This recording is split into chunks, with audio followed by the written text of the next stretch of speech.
Prayer before working. Dear Lord,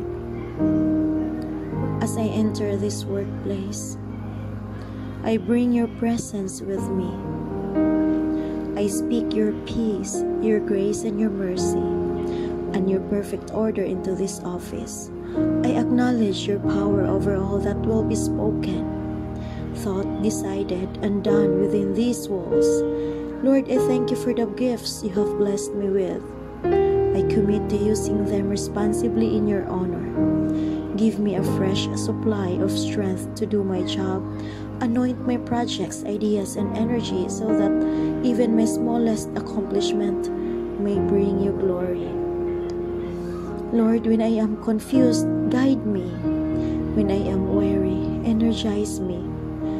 When I am burnt out, infuse me with the light of the Holy Spirit. May the work that I do and the way that I do it bring joy, faith, and smile to all that I come in with contact today. And Lord, when I leave this place, give me traveling mercy. Bless my family and home to be in order as I left it.